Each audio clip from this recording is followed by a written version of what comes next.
या कॉर्नर सभेच्या निमित्तानं मी आपल्याला विनंती करत असताना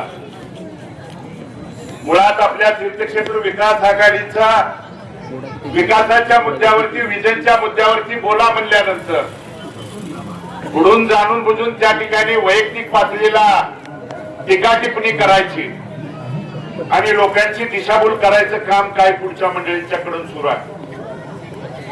या भागात माता भगिनी इथं मोठ्या संख्येनं उपस्थित आहे। तुम्ही आल्यापासून मगाशी बोलताना सांगितलं की या भागात पहिल्यांदा काय बंद झालं पाहिजे, तर काय झालं पाहिजे म्हणून तुम्ही सांगितलं दारू बंद झाली पाहिजे। मग तीर्थक्षेत्र विकास आघाडीचे उमेदवार आणि पुढच्या पार्टीच्या पक्षातले उमेदवार तुम्ही कोण आहेत बघा, तपासा। आज 16 तारीख आहे, 17, 18, 19 आहे, 3 दिवस तुमच्याकडे मतदानाला कालावधी आहे। या भागाच्या नगरसेविका म्हणून अवघड येत आहे आणि नगराध्यक्ष पदाच्या उमेदवार आधी आहे। पुढच्या नगराध्यक्ष पदाचे उमेदवार त्या ठिकाणी तपासा आणि नगरसेविका पदाचे उमेदवार तपासा। मग दारूला इथल्या तरुणांना चुकीच्या वाईट प्रवृत्तीला कोण घेऊन जात आहे हे एकदा तुम्ही तपासा आणि तपासून जाणाऱ्या माणसाला खड्यासारखं बाजूला सारण्यासाठीची उद्याची 20 तारखेची तुम्हाला त्या ठिकाणी डोळ्यात तेल घालून जागृतीने मतदान करावं ही विनंती करण्यासाठी मी आपल्या समोर आलोय। पुढच्या काही लोकांनी धनदांडग्याने व्याजापट्टाच्या आणि गोरगरिबाच्या मानेवरती पाय देऊन 4 पैशाच्या जोरावरती जर त्यांनी तुम्हाला गृहीत धरून मी तुम्हाला कशाही पद्धतीने पैशाच्या जोरावर आमिषावरती तुम्हाला विकत घेऊ शकतोय, तुम्हाला पाहिजे तसं त्या ठिकाणी वागवू शकतोय, ही काही माणसं त्या ठिकाणी पुढच्या त्या विचारानं चालू आहेत। परंतु बंधूंनो, महामानव डॉक्टर बाबासाहेब आंबेडकरांनी घटनेतला दिलेला मतदानाचा पवित्र अधिकार 20 तारखेला बजावत असताना हुकुमशाही आणि पैशाची जी दडपशाहीची जी प्रवृत्ती आहे ती कायमची नष्ट करण्यासाठी उद्याच्या 20 तारखेला आपण जागृतीने रिक्षाच्या चिन्हासमोरचं बटन दाबा ही विनंती मी करण्यासाठी बंधूंनो तुमच्या समोर उपस्थित आहे।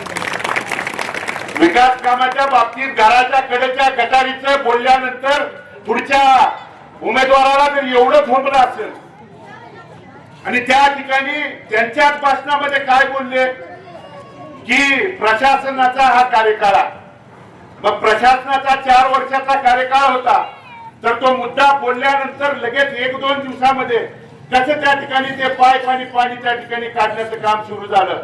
मग एवढी जागरूकता जर तुम्ही त्या पदावरती असताना घराच्या कडेला करू शकला नाही तर उद्या कोणत्या तोंडाने तुम्ही मत मागायचा अधिकार त्या ठिकाणी तुमच्या समोर आहे। या उलट स्वतःच झाकण्यासाठी कधी सरांच्या वरती खालच्या पातळीला काही 4 त्या ठिकाणी टवाळ पोरं सोडायची आणि चुकीच्या पद्धतीने बोलायचं, कधी माझ्यावरती, कधी माझ्या पत्नींच्या वरती, कधी बाप्पांच्या वरती, कधी उमेदवारांच्या बाबतीत।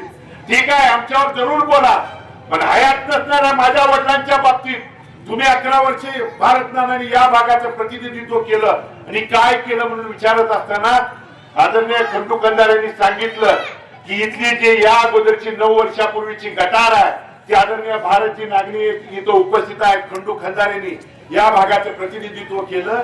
ते देखील भारत नानांच्या माध्यमातून पाठपुरावा करून ती देखील गटार मंजूर झाली हे त्यांनी सांगितलं। हा भारत नानांच्या कामाचा त्या ठिकाणी आलेख आहे किंवा लोकांच्या मनामध्ये ती भावना आहे। परंतु तुम्ही ज्यावेळी गरज होती त्यावेळी भारत नानांचे पाय किती आणि कुठल्या दिवशी त्या ठिकाणी येऊन शिवलेत हे तुम्ही उद्या देखील समोर येऊन बोलायला तयार राहा। मी देखील त्या ठिकाणी बोलायला समोर यायला तयार आहे। मी पत्रकार बंधू देखील उपस्थित आहेत। आम्ही पहिल्यापासून विकासाच्या विजनवरती बोलूया म्हणल्यानंतर त्यांनी वैयक्तिक टीका टिप्पणी त्या ठिकाणी केल्यानंतर मग चंगुलाल मंगुला जर एवढं झोंबत असेल, त्या चंगुलाल मंगुला जर एवढं झोंबत असेल आणि हयात नसणाऱ्या माझ्या वडिलांच्या बद्दल तुला बोलायची, अरे चंगू मंगू तुमची लायकी आणि पात्रता देखील त्या ठिकाणी नाही आणि ती तुमची लायकी 21 तारखेला त्या ठिकाणी निकालाच्या माध्यमातून तुम्हाला दिसून येईल। आणि म्हणून तुम्हीच सांगितलं किती लोकांच्या नेते मंडळीला असेल किंवा लोकांना त्या ठिकाणी फसवणं, कारण ही 2 तोंडी मांडोळ्यांच्या काही अवलादी तुमच्या समोर येऊन वेगवेगळ्या भूमिका मांडतील। अरे ज्यांच्या बाजूने बोलतायत त्यांचा आणि माझा काय संबंध म्हणणारे तुम्ही स्वतःच्या ठिकाणी तुमच्या कानानं डोळ्यानं ऐकलं, मग उद्या मतदान करणारे लोक तुमचा आणि माझा काय संबंध आहे हे कशावर उद्या त्या ठिकाणी तुम्हाला बोलणार नाही. आणि म्हणून ही प्रवृत्ती जर जोपर्यंत बदलणार नाही, एकीकडे महिलांच्या सन्मानाच्या बाबतीत हे चंगू मंगू बोलतायत, पण या चंगू आणि मंगूला महिलाच त्या ठिकाणी कारभारात नको आहे. कारण आमच्यावरती बोलताना सांगितलं की या अगोदरच्या नगराध्यक्षा मग अरुणाताई माळी त्या ठिकाणी आमच्या सोबत आहेत. होय, आमच्या सोबत आहेत, पण अरुणाताई माळींच्या त्या ठिकाणी मुलाखत मी बघितली, तुम्ही आवर्जून बघा. त्या अरुणाताई माळींना 5 वर्ष तुम्ही इथल्या सर्वसामान्य नागरिकांनी आशीर्वाद देऊन मतदान देऊन प्रतिनिधित्व करण्याचं काम केल्यानंतर कुणी कशा पद्धतीने अडथळे आणले, त्या एका महिलेला तिला त्या तुम्ही मतदान रूपी आशीर्वाद दिलेल्या खुर्चीत देखील बसायला त्या ठिकाणी निर्बंध, बसण्यापासून शिका वंचित ठेवण्याचं पाप या पुढच्या कुठल्या उमेदवाराने केलं, या चंगू मंगूने. आणि पुढे त्या ठिकाणी उपनगराध्यक्ष पदाचा उमेदवार देखील पुढचा उमेदवार आहे. आणि म्हणून ही वाईट प्रवृत्ती बंधून कायमस्वरूपी हद्दपार करणार नाही, तोपर्यंत आपल्या मंगळवेढचा विकास सुरळीत त्या ठिकाणी सुरू होणार नाही. ही भूमिका घेऊन मी साठेनगर मधल्या तमाम मायबाप जनतेला आवाहन आणि विनंती करतो की आज तुम्ही सगळे गट तट मनभेद त्या ठिकाणी बाजूला सारून जे आज प्रत्येक जण एकजुटीनं एक मनाने या ठिकाणी उपस्थित आहे, तीच भावना उद्याच्या 20 तारखेला देखील मतदानाच्या रूपानं आशीर्वाद देताना आपल्या एकजुटीचा त्या ठिकाणी तीच ताकद दाखवून द्या. आणि आपल्या अण्णाभाऊ साठेंच्या जे आपल्याला त्या ठिकाणी महाराष्ट्राची स्वतंत्र महाराष्ट्राच्या चळवळीमध्ये अण्णाभाऊंनी लेखणीच्या आधारे आपल्या वाणीच्या आधारे त्या ठिकाणी उभा महाराष्ट्र जागृत करण्याचं पेटवण्याचं काम जे अण्णाभाऊंनी केलं, त्याच अण्णाभाऊच्या विचाराचे पायीक असणार आहे. हे आपल्या साठेनगर मधल्या तमाम वडीलधारी माता भगिनींना परत एकदा आवाहन आणि विनंती करतो. दारू पाजणाऱ्याला कायमस्वरूपी पाणी पाजण्याची जबाबदारी उद्याच्या 20 तारखेला तुम्हाला बजावावी लागणार आहे. आणि दारू कायमस्वरूपी बंद करणाऱ्याच्या पाठीमागे तुम्हाला खंबीरपणे उभं राहावं लागणार आहे. 4 पैशाची आमिष, कारण अनेक जणांना लुबाडून मुंडक्यावरती पाय घेऊन त्यांनी पैसे कमवलेले आहेत. तुम्हाला 4 पैशाचे आमिष दाखवतील. आलं तर घेऊया, पण रिक्षाला त्या ठिकाणी आशीर्वाद द्या ही विनंती तुम्हाला या साठेनगर मधल्या तमाम वडीलधारी माता भगिनी आणि तरुण सहकार्यांना करतो.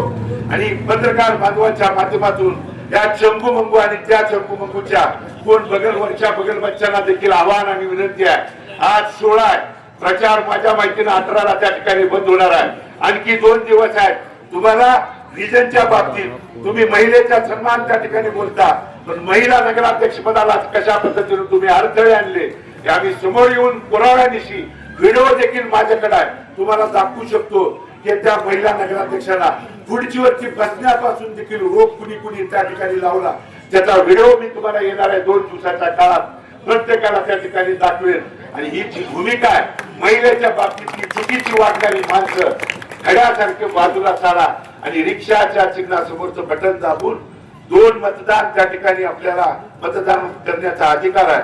तो रिक्षाच्या चिन्हासमोरचं बटन दाबून पंढरपूर मधला तर निकाल आम्ही घेऊन आलोय, पण मंगळवेढ्यातला आणि पंढरपुरातला गुलाल 21 तारखेला मिळून आपल्याला बंधून खेळायचा आहे. एवढीच विनंती या साठेनगर मधल्या तमाम वडीलधाऱ्यांना करतो आणि मी माझं बरोबर थांबवतो. धन्यवाद. जय